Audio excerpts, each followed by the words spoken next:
So yes, today we are talking about early morning wakings, those wakings that occur prior to 6 a.m. Did you see that reel?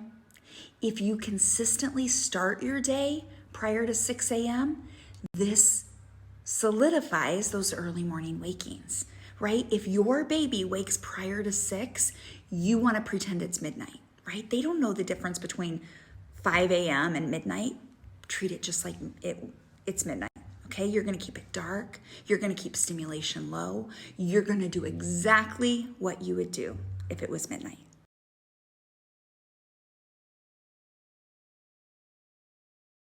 Imagine this. Every morning, you have to wake up at 5 a.m. to be at work, right? So every morning your alarm goes off at 5 a.m., Monday through Friday. But Saturday, you're like, I'm off, I'm gonna sleep in. 5:00, the clock reads, boom, your eyes open. Why does that happen?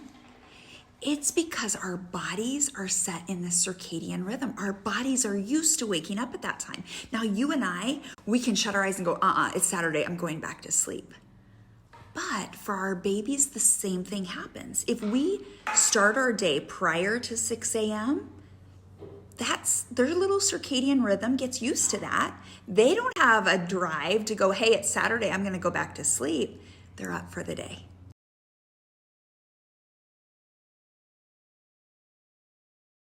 We wanna start our first wake window of the day no earlier than 6 a.m. So let's say your little one wakes at 5:30.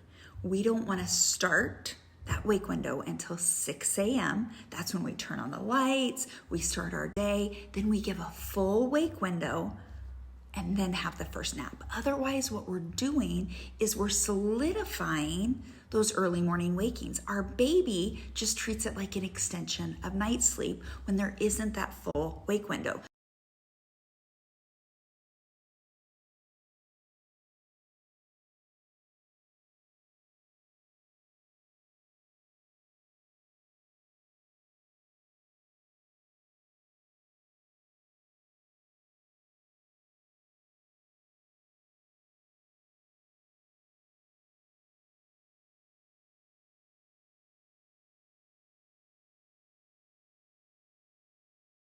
Some little ones will sleep in until 7:30. But I want you to understand that a biologically normal wake time for little ones is 6 a.m. and after. So we need to count that as a win, all right? You can do things like block out the light, have a sound machine to block out any extraneous noises like the neighbor's garage door or something like that if that's waking them early. But truly, anytime after 6 a.m., that's a win.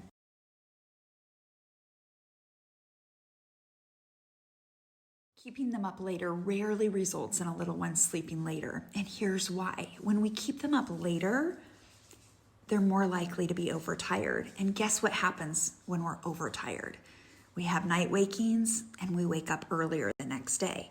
So for a baby who is struggling with being overtired, an earlier bedtime is actually the answer because night sleep is restorative. And so if you have a little one who's been struggling with naps all day long, the best thing you can do is an earlier bedtime because then you're less likely to have, night wakings and those early morning wakings.